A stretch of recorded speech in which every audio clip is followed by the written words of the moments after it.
Hi everybody, we are in chapter 8 now, so we're in the last chapter of the course, we're almost done. We're talking about functions of several variables. So everything that we've done up until this point has been, in pretty much your entire mathematical career, has just been, y is a function of x, right? Y equals f of x. But most things, when we're talking about practical, like modeling, like real world scenarios, very few things can have a direct relationship like that, right? Where only one thing affects the outcome. So most of the time when we're dealing with real world scenarios, we need multiple variables to describe multiple factors in any given scenario mathematically. So for section 8.1, we're looking at understanding functions of two variables. So like I said, functions of two variables, so few outcomes are determined by only one variable. So we're going to need to work with functions of multiple variables. In this case, we're going to look at two variables. That's kind of the scope of our course. So a function of two variables, we have notation for that. That's going to be f of xy, like that.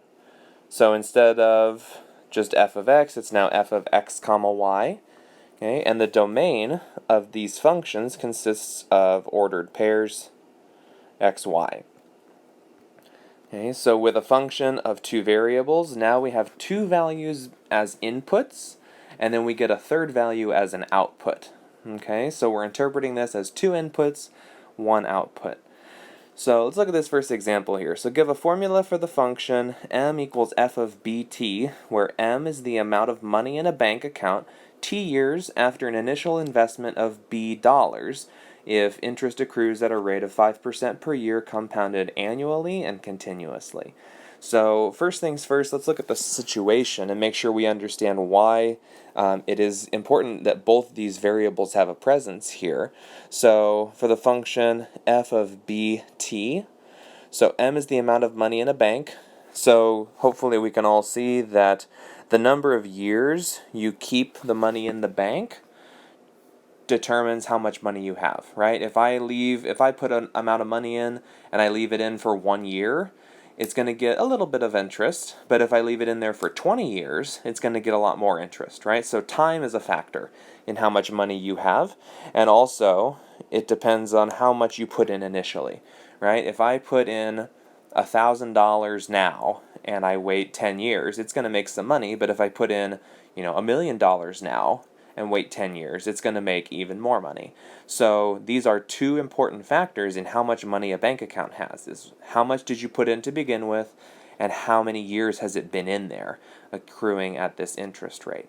Okay, so to write this function, so part A, we have m is a function of the initial investment and time.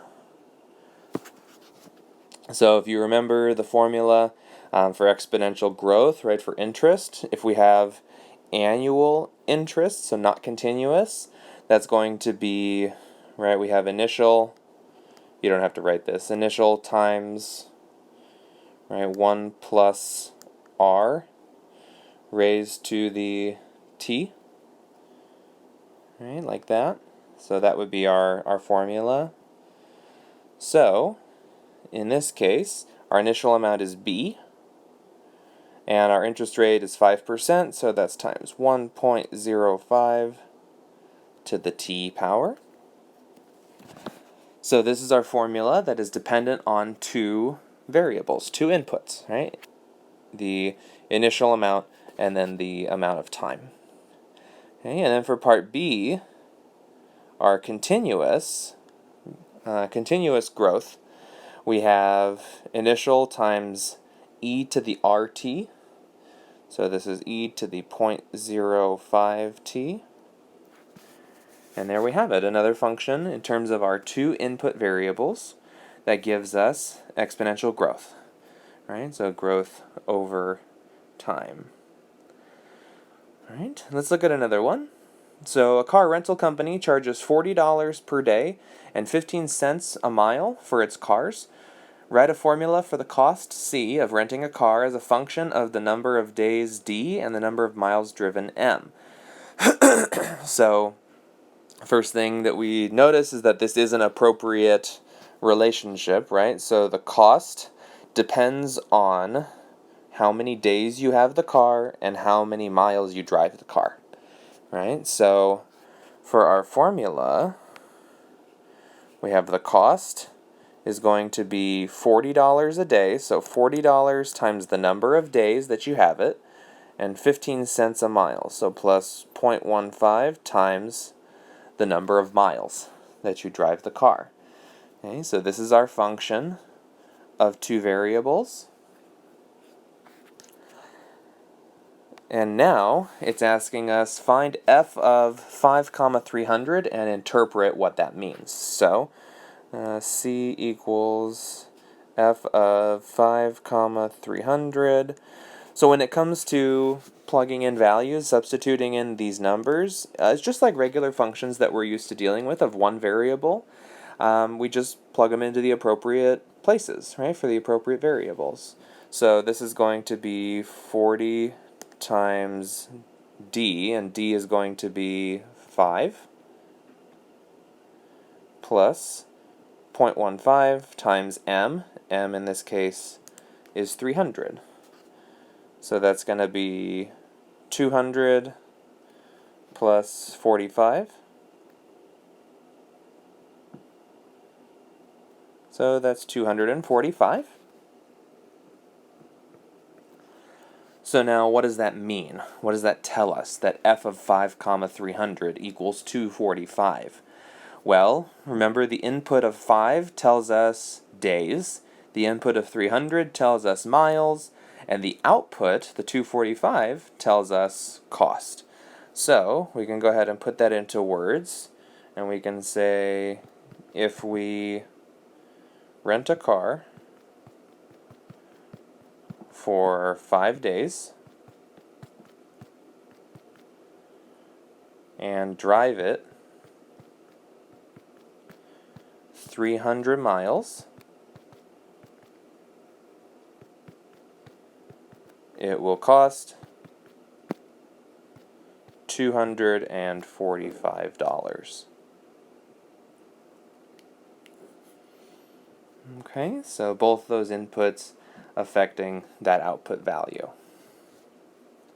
Alright, so putting it into words like that can always be a good technique to just make sure that you're really understanding what each of those numbers means and being able to interpret those. Okay. So one way that we study functions of two variables is essentially to just work one variable at a time, because it's not always practical to study both variables at the same time. So what we do is we let one, and the wording on that is bad, we're going to let one be variable, and hold the other fixed. And this is the key idea here. We're going to let one of them act as a variable, and we're going to make the other one a fixed value, okay, so that we can look at the behavior of them one at a time. So this produces a function of one variable, and this is what we call a cross-section.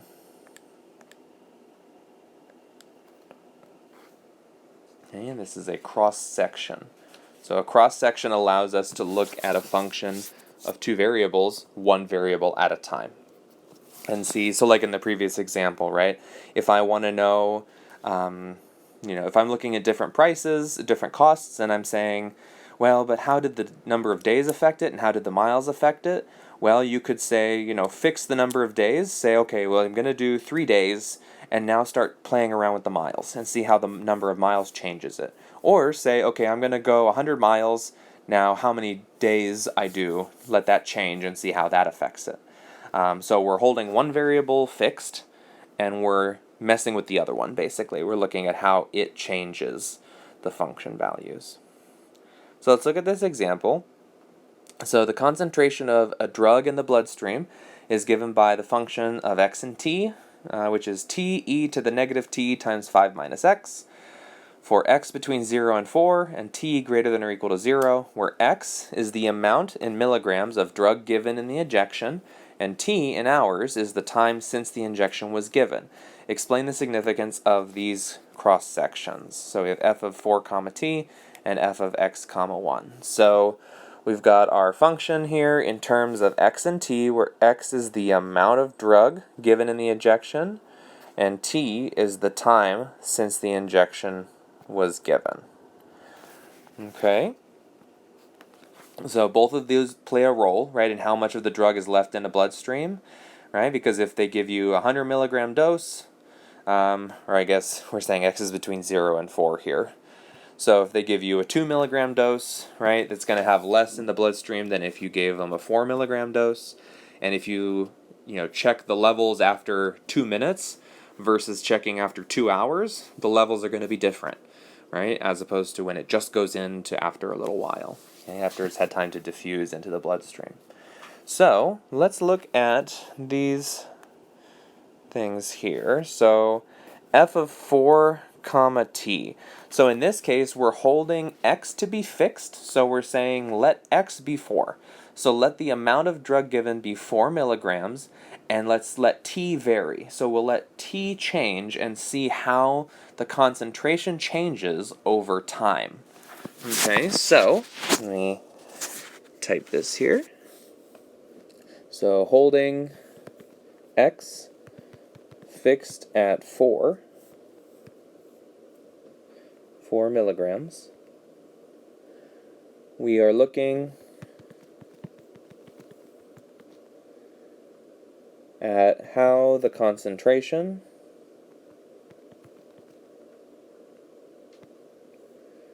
changes over time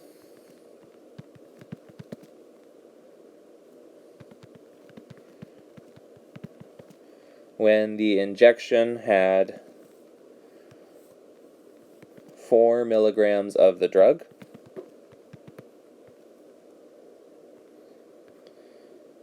Okay, so we're looking at how the concentration changes over time when the injection had 4 milligrams of the drug. So the function here,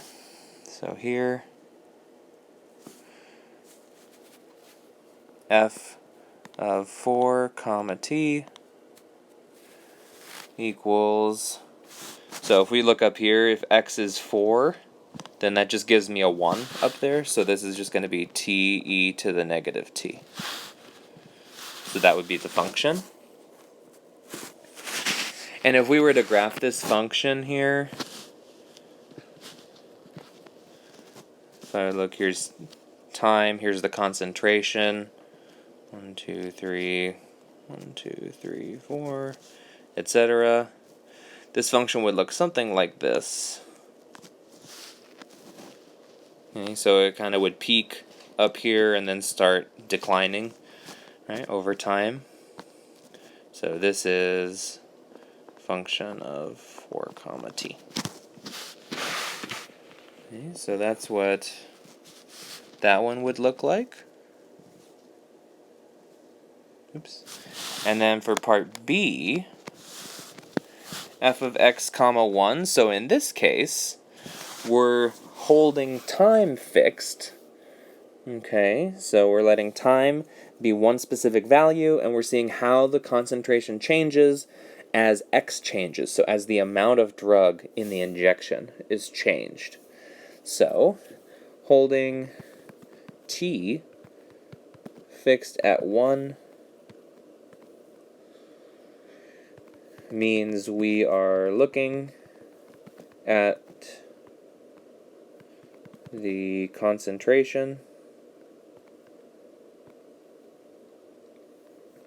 after 1 hour and how it changes with the amount of drug in the injection.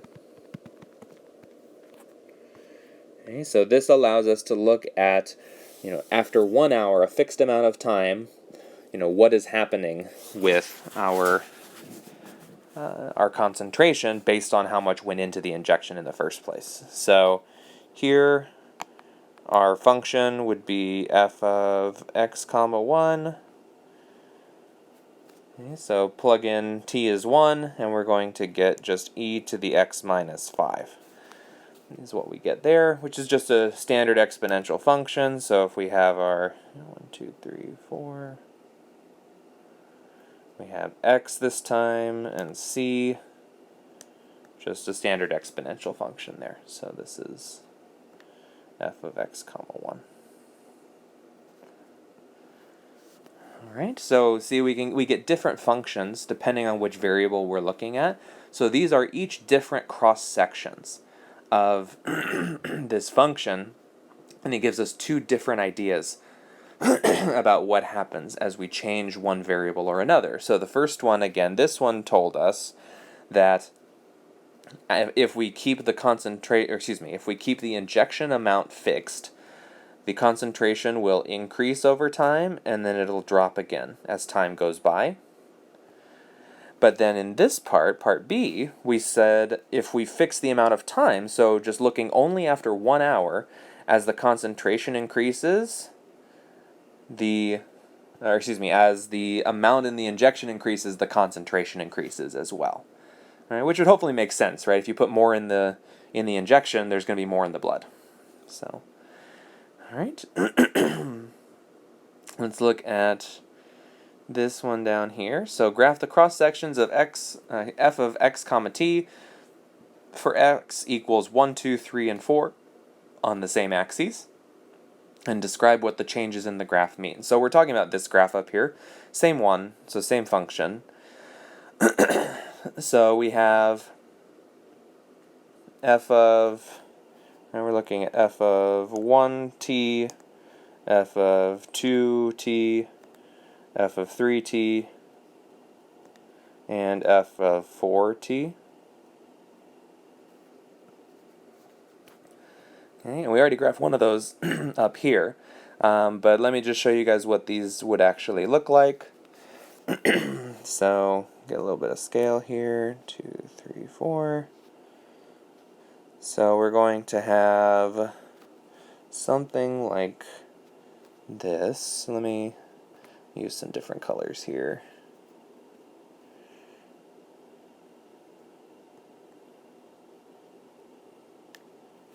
Okay, so that's going to be x when x is 1.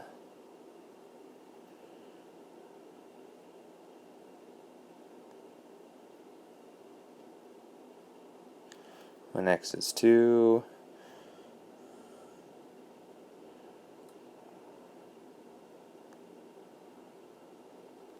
When x is 3.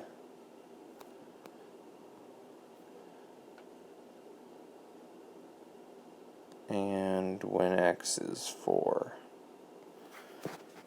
Okay, so this is going to be x is 4, x is 3, x is 2, and when x is 1. Okay. So, and this is, of course, the t-axis and the c-axis here. Alright, so that is roughly what those graphs look like. Okay, and you can always go in and graph them on like Desmos or something if you want to check that. But you can see the relationship that these graphs here, they all have relatively the same shape, which is expected, but notice kind of some things about them. So notice, first of all, the thing that maybe stands out the most here is that the peak of each of these graphs is getting higher with each one, right? So the highest amount of concentration in the bloodstream is getting greater and greater as the amount in the injection increases, right? So when there's only 1 milligram in the injection, we're down here. When there's 4 milligrams in the injection, we're way up here, right? So there is a substantial difference in the concentration, right, in the highest value of the concentration.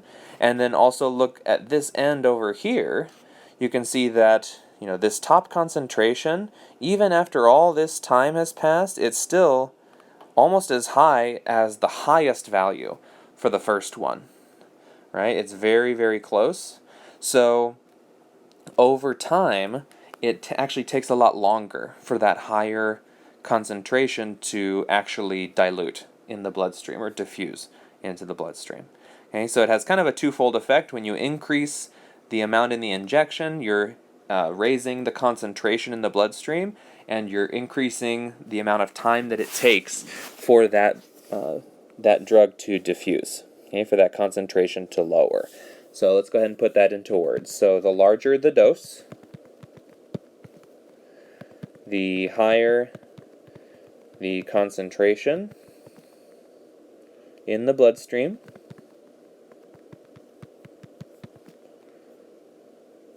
and the longer it will take to diffuse.